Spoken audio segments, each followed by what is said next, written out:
Brought to you by Telehelping, a virtual assistant staffing company for professionals.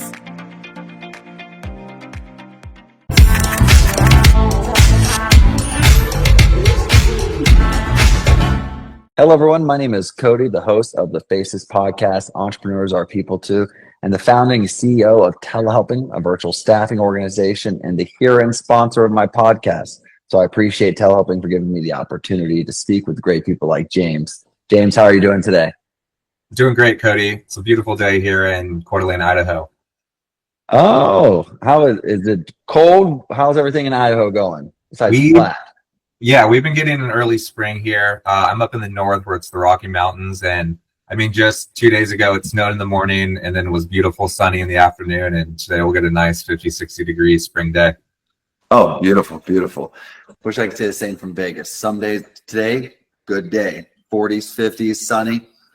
Yesterday, it was blowing wind so hard that it was giving us some snow from the mountainsides here in Summerlin, which is the far west of Vegas. So, which is a weird thing to have snow hit you in the face while standing on a tennis court in Vegas.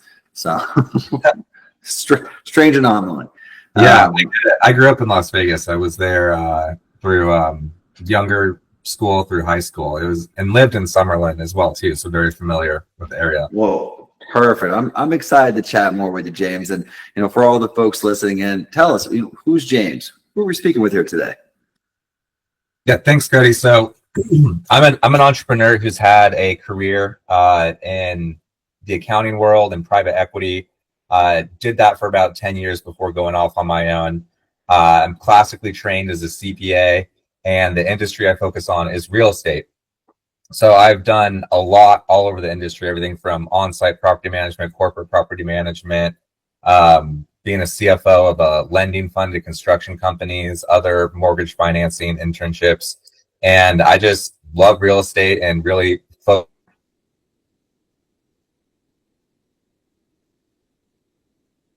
I'm closing on my second boutique motel turnaround today. Wow. Boutique turnaround. I think it's an interesting opportunity that we're talking with each other, because I was just having a conversation with a broker yesterday, a friend of mine here in Vegas, and he said that he's seen a trend of houses falling through that were in the escrow phase, that people were wanting to rent it from the folks they sold the house to. And he said it's happened about 5 times in the past month or so, where they're literally selling their house because they can't afford to buy it or have it anymore, own it. And so it was a weird trend that he was pointing out. I've never heard of that case going before. Maybe think deeper into what's going on in the mechanics of the economy. Yeah, it's a wild time out there when mortgage rates just shot up almost 3x pretty much overnight, and put a lot of headwinds against real estate ownership for a lot of people. Well, it's difficult. I mean, Vegas, account a housing crisis or an economic crisis in any matter. Someone who's from Vegas, Vegas has never been spared. Yeah, it always gets hit hardest. A lot of the tourism industry is driven by the convention industry, and so you guys got hit really hard during COVID. But the past few times I've been out there, I've seen some healthy activity along the strip, and that's always a good sign of the economy. If you go out on a Tuesday night and the casinos are still kind of full, and there's a bunch of, satellite parties going on for the conventions.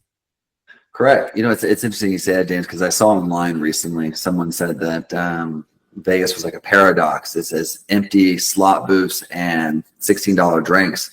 And I was like, what hotels are you going to? Every time I've gone to the strip, we don't go to the strip or anywhere around it. We try not to even cross over the strip, just because of Vegas is still Vegas. Yeah, absolutely. Those Bellagio and Wynn casinos, they really get you. And it's been an interesting trend seeing Vegas evolve over the past 10, 20, 30 years, where the younger generation, kind of millennials around that age, don't like to gamble as much.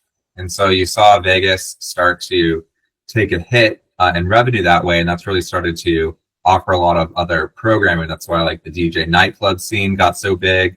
and they're just trying to make money any way they can. They used to give like a lot of comps out, and you'd be able to get some deals, but now they're just really squeezing every last dollar out of everyone. I think just because gambling revenue's down a little bit with the demographic changes. It's interesting you say that too, because recently I read an article talking about how the net profit of Vegas was down 40%. And so everyone's like, oh my God, the net profit of Vegas is down 40%. But the actual gross revenue was up nearly 20%. And so everyone was, they're talking about the net profit. They're like, oh, it's failing. Or like you just said, they're reinvesting it in different vehicles to find ways to take our money. They're they're coming up with new schemes, and that's the difference between people's financial literacy, not understanding the difference between net and gross.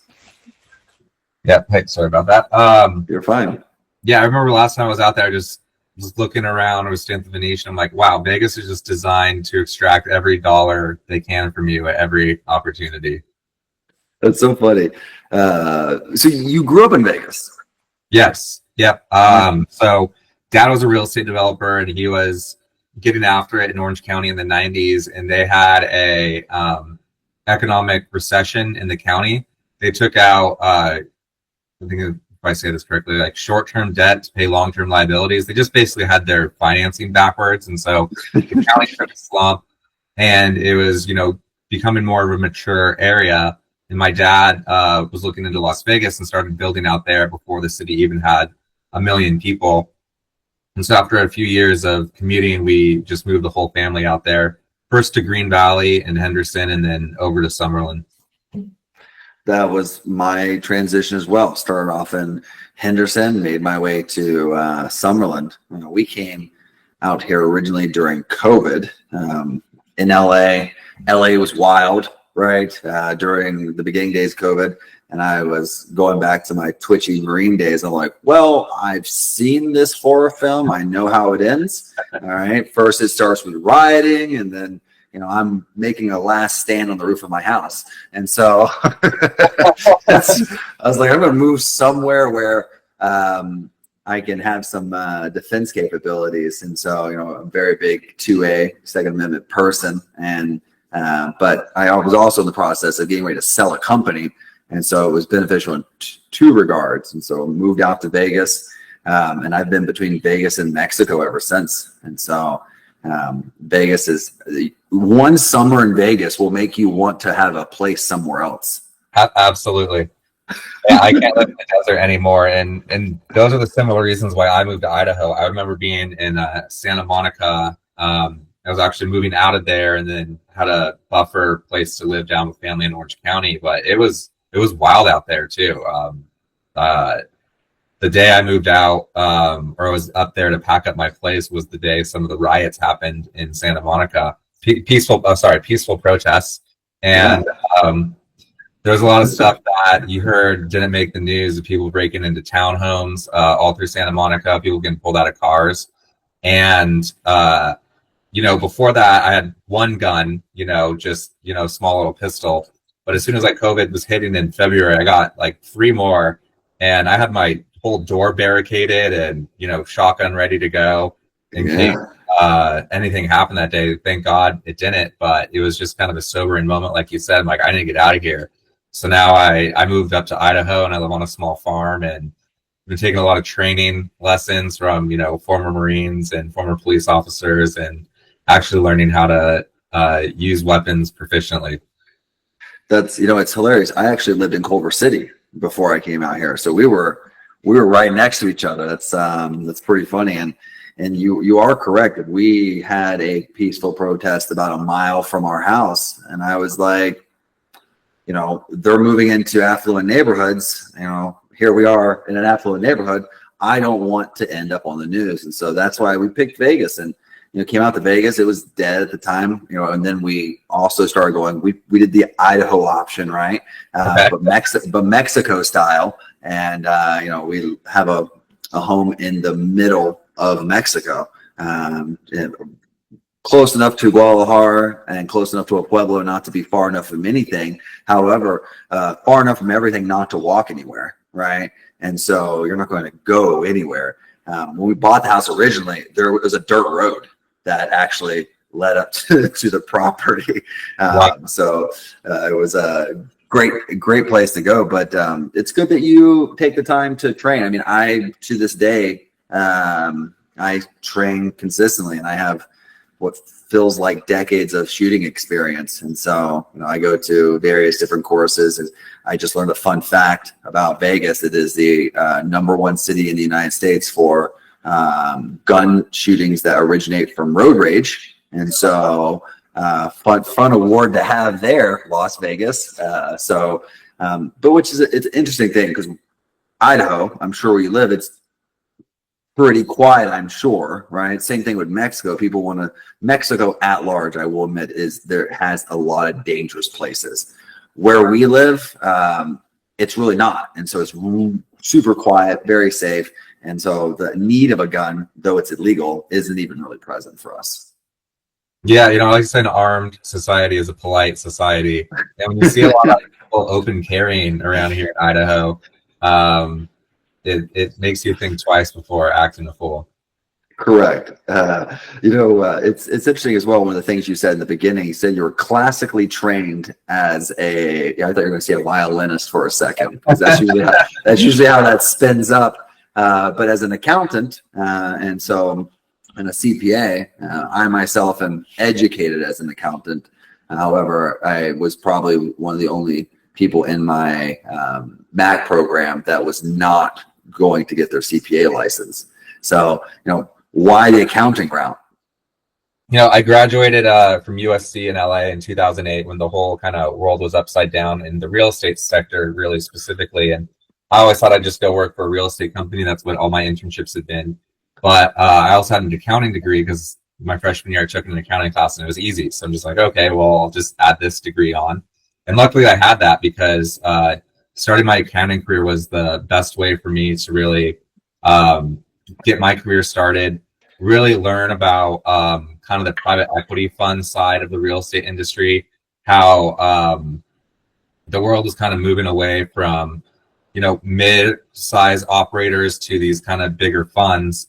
And it was a really great learning experience to learn by some, former Big Five, Arthur Anderson partners, and really learn the whole alternative investment space. And it's been something that I've been really passionate about, to help people not have to invest through Wall Street, and you can invest in Main Street through a lot of these private equity funds and syndications that people are doing. The Secure Act that came out, the Jobs Act that came out in 2012 really opened the door for crowdfunding.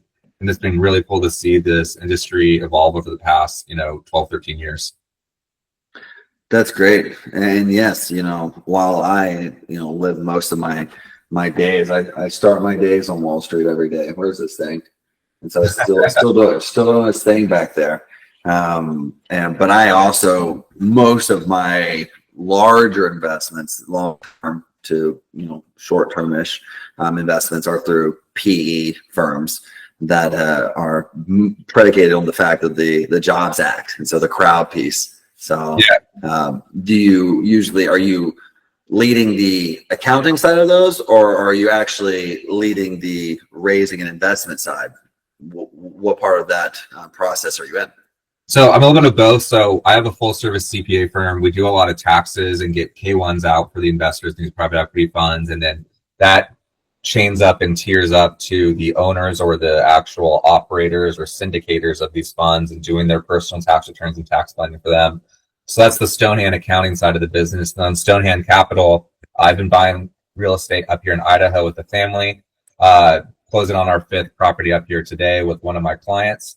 And we're working on raising a fund in the next 2 to 3 months to help duplicate the strategy that we've been doing for these past few deals, and that my client's been doing for the past 20, 30 years as an operator. That's great. And, I have a friend of mine who is one of the COOs or executive vice presidents of the Hagman Group. Are you familiar with them out of Indiana? They run about a cool $1 billion, I think, in farmland investment. Okay. Primarily. Very interesting model. And so I've been following them and what they do, and they work across the Midwest in regards to picking up farmland as ways to grow the pensions that they manage, which is, can't go wrong with farmland. I own farmland myself. Yeah, I'm not familiar with that group, but that's the traditional model I learned, where you put together a big fund and get a lot of pension fund investors. Food's great, and Food's great. On the Maslow hierarchy, it's pretty much near the top need. So water, shelter, food, those are industries that are never going to go away. Even with AI, ChatGPT can't feed you yet. It's so funny you say that, because I remember years ago at this point when my little brother started being an apprentice for plumbing, and in the state of Utah, it is an actual, it seemed much like a doctor route. You have to go through about 7 years of different stages of certifications before you become a master. And, his mentality was always like, people need to use the restroom and people need water, right? And here I am. And so now, he operates a multi-million-dollar company that he owns. And you're sitting there like, wow, should I have been a plumber? And so, like, maybe he was seeing some essentials that I was not quite identifying early in life. Yeah, every business really comes down to the same thing once you get to the top and you're running it. So really get your one expertise in one thing. Like, for me, it's CPA and being in real estate. And then, when I'm running a CPA firm, I'm not in the weeds of doing the tax returns every day. I'm giving a lot of consulting and doing coaching calls with clients. But, it's all managing people, managing your customers, managing your employees, doing business development, making content. When you kind of level up to the higher levels of business, it's kind of like the same thing, just like your brother running the plumbing company. He knows how to do all the plumbing, but maybe he's out on job sites every day, maybe not, but maybe he's got a team of 2-3 dozen plumbers working for him, and then he's just managing the business. So as you get further away from actually if you're in a factory making the widgets, the factory owner is not making the widgets, he's making sure the widgets get made, Yeah. Well, it's something that I've been asked, because right now I'm recording numerous podcasts a week as I'm getting ready to take off time for my newborn that's coming and end of April. And so I've been stacking recording, right? It's coming. But it's like, how do you take 2 weeks off as a business owner? Like, normally Telehelp could run itself. My team there is phenomenal. Close my eyes, go to sleep, not be at work, go on vacation, and the company will run and grow. Love it. However, when you're in the content, that's the only thing that I'm still waiting to AI myself so I can have Cody AI version do my videos. But we're making a lot of content, because you're right. You in today's world, you're a business owner, you're an influencer, your business development, marketing. You have to be so well-rounded unless you are just fortunate enough to work in a company where there's a person for that, right? And we have a guy for that. You still have to be very well connected, and that's oftentimes what a lot of my clients are trying to do, because they're mostly one-person shops, 1 to 10, and they're like, well, we're accountants, but we don't know a darn thing about marketing, right? And so, or like, oh, how do I edit videos? Or, who wants to send messages on LinkedIn for possible client engagements? Not me, right? I don't want to do that. So yeah, but it's good to have someone for that. Yeah, absolutely. So yeah, I hired a team out of Arizona to help me with the marketing side of things. I hired them about 9 months ago. I'm really pleased with kind of the personal brand they've helped me to be able to develop online, and kind of just closed my first client just from kind of blind LinkedIn outreach over the past week or so. So it's exciting to see kind of it start to work. I understand it takes some time to build up these presences. I told my team, look, let's look back 5 years from now and see how we did. I know it takes a minute to get things going. I feel like a lot of people maybe don't have patience with advertising or social media. They're like, oh, I spent 10 grand on ads last month. Why didn't I get any new business? Well, it's your first month. It takes a minute to get these things out there. And this is going to be a great cut because I'm going to have the team cut this for one of the folks I'm consulting for right now. Because occasionally I have the opportunity through all my clients at Telehelping, where an accounting firm actually, where they will have virtual assistants like, well, it's not working the way I want it to work. And I'm like, well, let's talk about it. And so oftentimes I'll find in those cases where I do have a consulting relationship is because virtual assistants are great. And I tell people all the time, like, they're great for doing things. However, they need someone to have an overarching strategy and direction for them. They need someone to lead them, right? And, in this particular case, wonderful accountant, not a great marketer, right? Not a great sales guy. And so he needed someone to come in, and oftentimes I'll do short-term consulting relationships. But one thing I always tell them, if I'm going to do this with you, you have to understand this is not going to be a tomorrow thing, right? The first thing I do is set a 3, 6, and 9 month plan for them, right? And I said, listen, I'm going to give you a 9-month plan. I'm only going to commit 1 month at a time to you. However, you'll have a 9-month plan, but understand it may take all 9 months because, you're right. It takes peeling back layers. It takes building presence. It takes understanding who you're targeting. And so, you seem very niched into real estate. You seem like you know who you're targeting. Yeah, absolutely. So with your telehelping company, where are you sourcing talent for American companies from?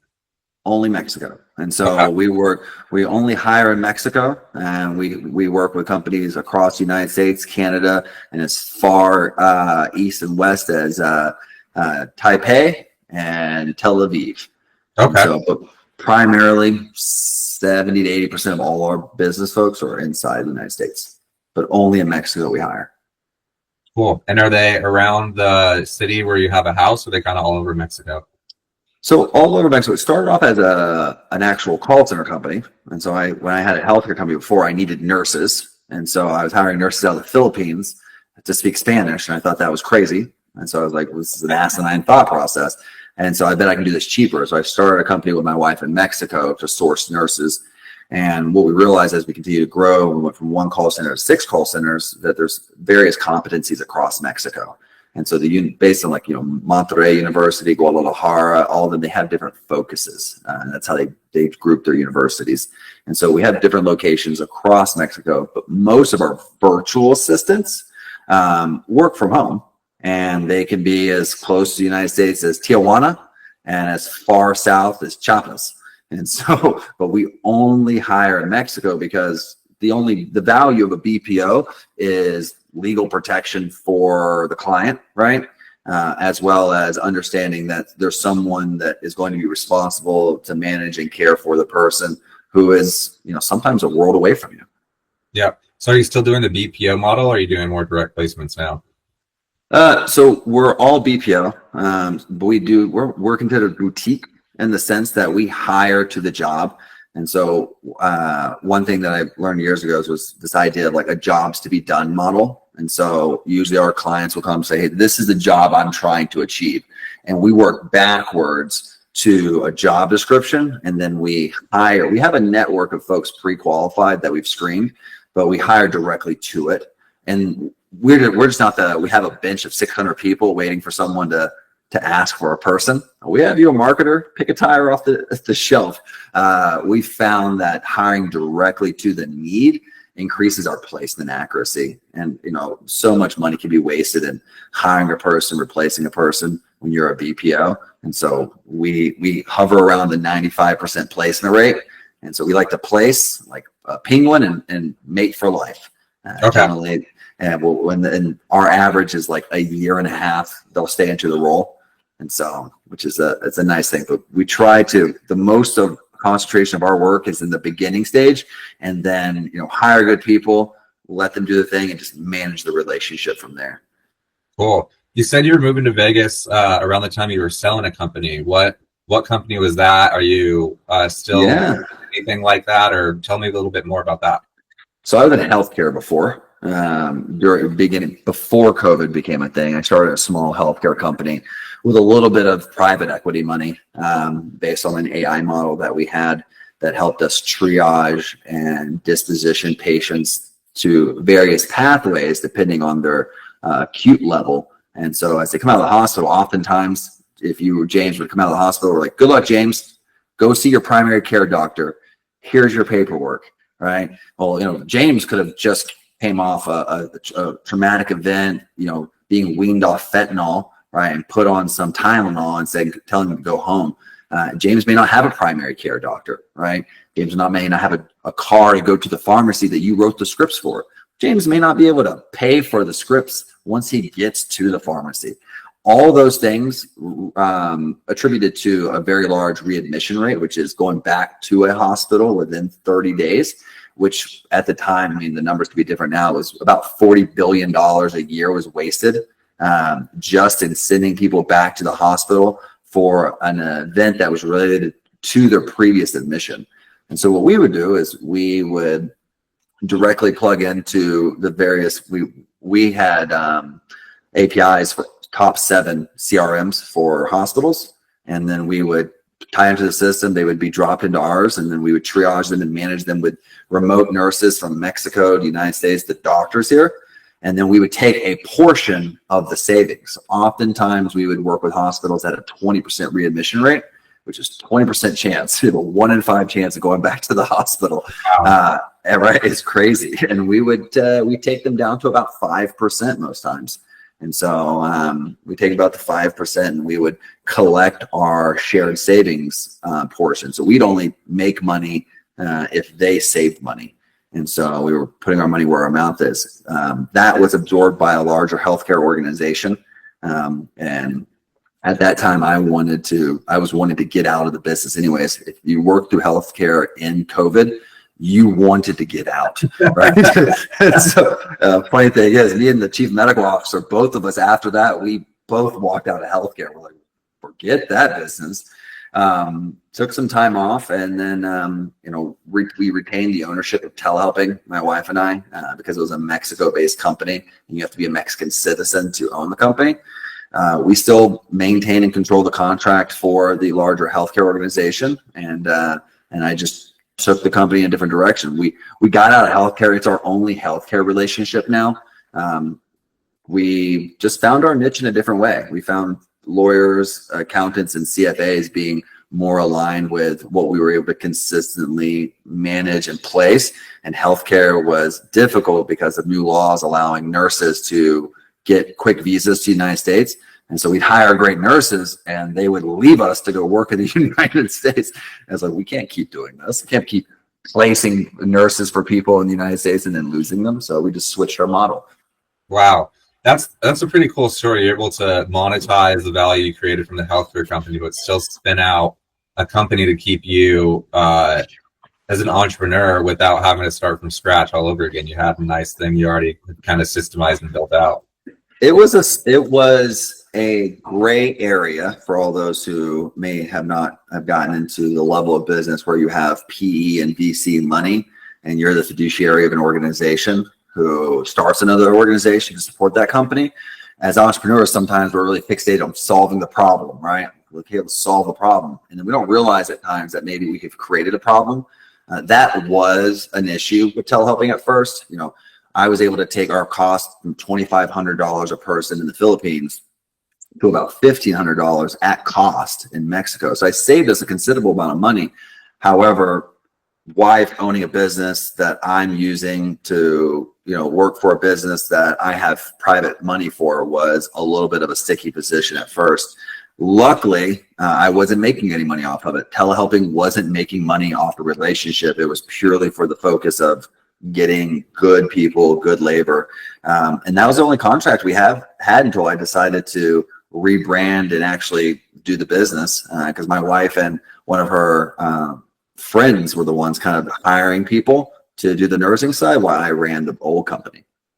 Yeah, interesting. I found those related party transactions come up a lot, especially in my industry where, my client and I will have a lot of like the vertical integrations. Like he has the vertical GC. He's been doing property management himself, which we're layering in accountants for him and helping to manage the properties we're doing together. And it's just a matter of disclosure. If you're like charging market or under market rates to like your own fund or your own investors, like it's just kind of the way the world works in the space. You just got to tell them up front, like, don't be sneaky about it. You're like, hey, I'm going to charge an 8% management fee here off gross revenue when market's 10%, like I'll give you guys a deal. I'm still making money on the back end and through partial ownership, but we'll get 20% off the management fees, and we'll have someone really aligned with the interests of the owners managing the property. Correct. Yeah, and that's what it was. Ultimately, we had the best interest in the organization in place, and we were able to identify and communicate with all investors that slewed away any problems. And we still to this day give them a very favorable rate, right? So they pay much less than, say, if someone were to come with us today and say, I want to hire nurses, how much we would charge them to undergo that process. So and that's how telehelping became a thing. I never thought I would have gotten into the international staffing world of things, but here we are, and it's a fun, scary place to be in some days. Yeah, it's always fun and scary being an entrepreneur. That's a great way to put it. So how have you seen AI impacting kind of this offshoring, nearshoring in your telehelping business? Have you guys implemented anything across the board, maybe in operations or the client-facing apps? What have you seen out there? Yeah, we use various AI tools across the organization on the sense of compliance, as well as on like communication levels. So all of our virtual assistants, being English as a second language, are encouraged to utilize. We have a corporate account for ChatGPT that allows them to plug it into their emails to make sure that they're not missing some of the subtleties that is English as a first language. But on the compliance side, because we work in, people's accounting side of things and financing, our staff does have AI tools that monitor for illicit activity and, even from the perspective of them not doing illicit activity, but maybe exposing themselves to, hacks and malware. So we use AI in that regard. Luckily for us, we're not the type of company that's, we're not getting replaced by AI anytime soon, because we only work with what I refer to as the top 1% of Mexican professionals fitting in roles that are working with what we would consider the top professions in the United States. The people who are bar certified, CPAs and CFAs, like these folks, they're not hiring some $500 to $800 person in Mexico to do their chats. Oftentimes our lawyers are hiring Mexico-based lawyers, our accountants are hiring accountants, and our CFAs are hiring people who have masters in marketing. And so we're in a position where we're not too impacted by that, but we've been able to improve what we do with AI, do it in a better way. Yeah, interesting. I was wondering if maybe people would be hiring less offshore if they're able to replace some of the tasks they do now with AI as well. I don't know if that's impacted your business at all. Yeah, I don't know of anyone who's been able to really replace something with AI. I know that there is an idea of a trend that we can, right? I've been seeing a lot of advertisements for AI employees and things like that. But if anyone has, I'm sure everyone listening to this, because our age group is between 25 and 35 and identify as entrepreneurs, I'm sure all of them use ChatGPT, right? That's listening. Yeah. And so they know this. And I'm sure everyone here understands that ChatGPT is not writing your email still. I say at best, ChatGPT is 60% of what I communicate, right? I can, if I want to write something that's lengthy or have a body or something, maybe it's 60% accurate. And so it's not replacing anybody. I think the idea would be great one day to have AI doing things for us, but it's yet to show me any value that I'm going to put my reputation and money on it. I don't even trade on the market with AI tools. Yeah, it can be a bit frustrating if you're on the other end and you're talking to an AI agent. Like even Marriott, I was booking a hotel for a conference I'm going to. Shout out to Brandon Turner's REI Summit in Austin, Texas, June 1st to the 3rd. And I was booking the hotel there, and I got the, the group code, the sponsorship code, whatever. But I wanted to add an extra day on to the end, and it was blocked through the booking calendars. I got the days I could, and called in to add the extra room on. And it took me 3 times. Every time I would get the AI answering thing and trying to get it to adjust the existing reservation that was happening, and technically another system just did not happen. I had to call in like 3 times to finally get a human being who is able to tell me, okay, yeah, you booked through a different reservation system. We can't just extend it by 1. We have to book you another day, and I'll put a note in here for the human being to link it, so it's not perfect. And I see companies like shove this down our throats when it's really not working well. I've heard a lot of companies trying to scale back like their customer service call centers and trying to replace that with AI, but it's not great right now. But I see that it really could disrupt and displace a lot of the labor force very soon.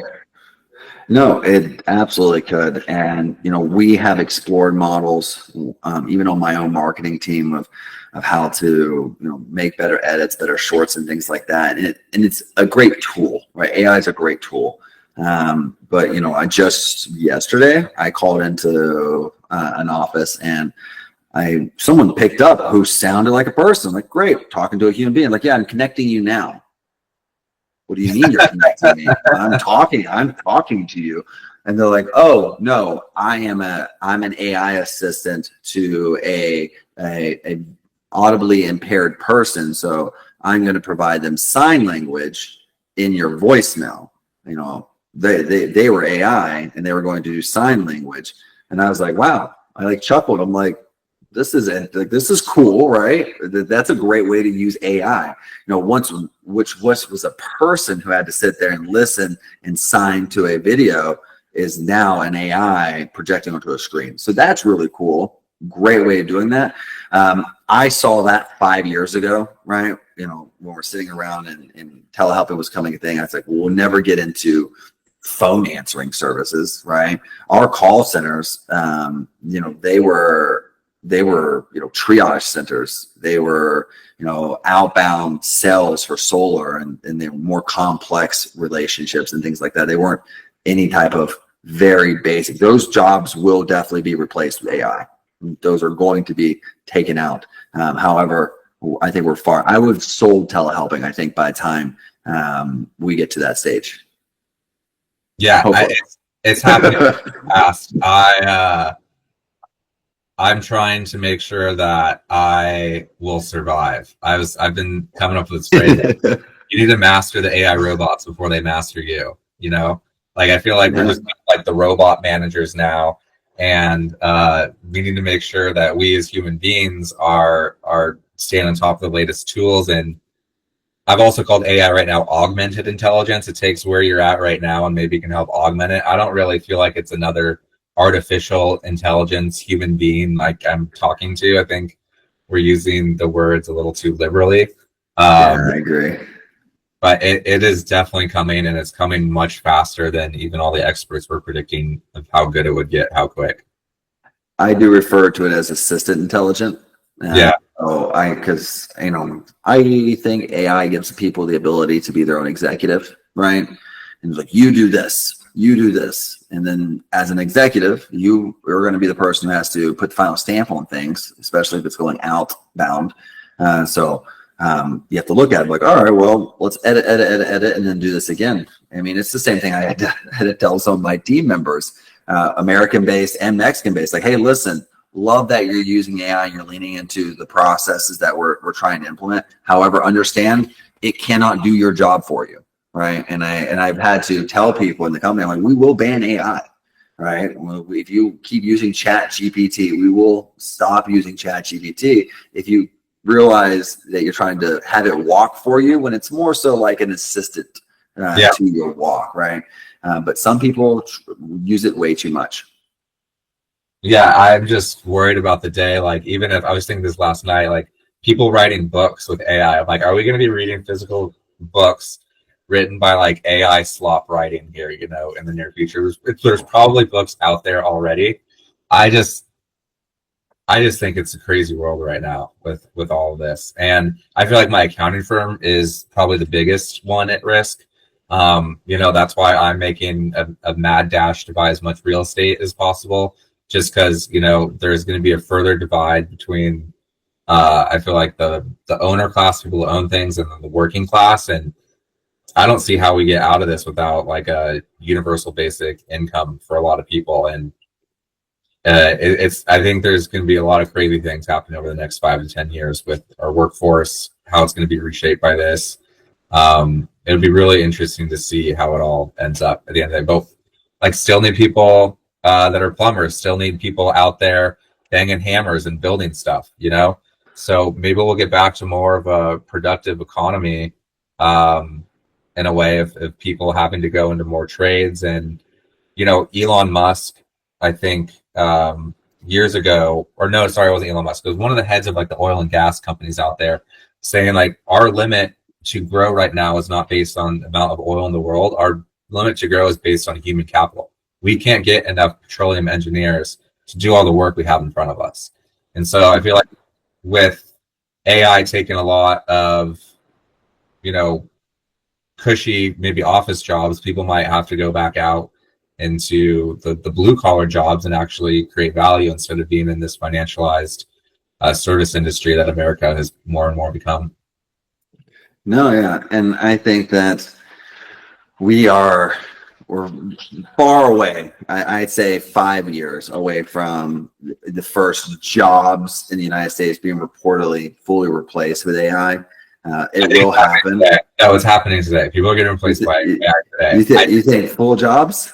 Full jobs are being replaced today. Then I think you're right on the 5 to 7 years of just massive disruption happening. But people right now are getting replaced by AI. Maybe like instead of hiring 4 people, people will just hire 1 person. And that's a replacement. True, yeah, that's true. No, I mean, and so you're definitely preparing for it. I likewise have been prepared for it. I always say at the end of the day, I'm really doing all this because entrepreneurs need something to do, and I'm ready to retire tomorrow if need be. But I think that's what you said was hilarious because I got a degree in accounting because I thought to myself at the time, I was like, well, if I ever need this, I can always do accounting. Like I can always just go become a CPA, and like if worst case scenario, if I lost everything, I'm like, I'll just go to be an accountant, right? And that's going away. And so it's an interesting perspective. And I think that the one thing I would pick up as a theme from our conversation is the adaptability and preparation. And so we live right now in a world that is changing so rapidly, right? We don't have the luxury of, what we would say like 90 to 1999 or 2000, where right before, like, not a whole lot happened in those time periods. Between like minor improvements, right? We got some emails and some computers and stuff coming out, but right now we're in a world where it's like, we could blink and quantum computers could become a thing, and that 5 to 7 years we just talked about could end up being 2 years, and we could be in a tight spot. Yeah, that's a really good point. As an older millennial, I think you're probably in the same demographic as me. If we really saw the change of all the computers coming online, going from that, bing, bing, bing, 56K dial-up connection to cable internet, Starlink now, to having our Nokia brick phones and the Razor flip phones, and now getting the iPhones.